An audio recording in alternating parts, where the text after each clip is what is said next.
भाजप आणि एनसीपी दोन्ही पक्ष मिळून एक अतिरिक्त उमेदवार विधान परिषद निवडणुकीच्या रिंगणात उतरण्याची शक्यता आहे। काल रात्री सुनेत्रा पवार यांनी मुख्यमंत्री देवेंद्र फडणवीस यांची भेट घेतली। एनसीपी आणि भाजपकडे अतिरिक्त मतांचा कोटा आहे, त्यामुळे दोघांच्या सहमतीने विधान परिषद निवडणुकीमध्ये अतिरिक्त उमेदवार द्यावा का याबाबत दोन्ही नेत्यांमध्ये चर्चा झाली असं कळतंय। विधान परिषद उमेदवारी अर्ज दाखल करण्याची मुदत आज दुपारी 3 वाजता संपणार आहे, त्यामुळे तेव्हापर्यंत ज्याला कुणाला अर्ज करायचे आहेत पक्ष सांगेल त्या उमेदवारांनी उमेदवारी अर्ज दाखल करायचे आहेत। आपल्या प्रतिनिधी प्रणाली कापसे यांच्याशी अधिक बोलूया। प्रणाली, भाजपकडे आणि राष्ट्रवादी काँग्रेसकडे जर अधिकची मतं असतील तर अजून एका उमेदवाराचा विचार होऊ शकतो का, आणि तसा जर विचार झाला तर राष्ट्रवादी काँग्रेसचा विचार होईल का शिवसेनेचा, काय सांगाल?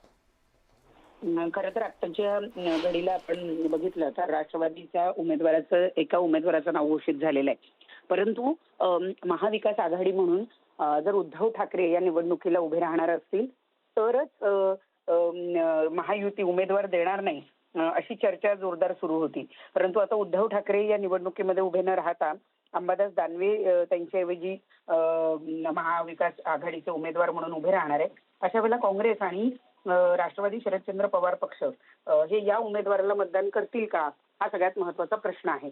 आणि त्यामुळे आपण जरी सातत्यानं असं म्हणत होतो की कदाचित ही निवडणूक बिनविरोध होऊ शकते, तर आता तसं काही चित्र दिसून येत नाही।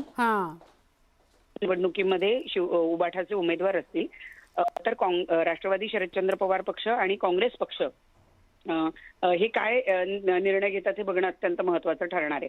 कारण आता आपण जर बघितलं तर काँग्रेसनं सुद्धा 3 अर्ज नेलेले आहेत विधान भवनातून, आणि त्यामुळं काँग्रेस आपला वेगळा उमेदवार देत आहे का, आणि फोडाफोडीचं राजकारण जे आपण म्हणत होतो की होणार नाही असं दिसतंय, कारण बिनविरोध होईल, पण तसं आता होणार नाही। कारण काल जी बैठक झाली त्या बैठकीमध्ये राष्ट्रवादीकडे जी अतिरिक्त मतं आहेत, जवळपास 11 अतिरिक्त मतं राष्ट्रवादी कडे आहे अजित पवारांच्या, तर 6 अतिरिक्त मतं ही भाजपकडे आहे। त्यामुळे एक उमेदवार 9वा उमेदवार आपल्याला जिंकून आणता येतो का या दृष्टीनं कालची चाचपणी झालेली, आणि तो कोण द्यावा यावर सुद्धा चर्चा झाली असल्याची सूत्रांची माहिती आहे। बरं, धन्यवाद प्रणाली माहिती दिल्याबद्दल।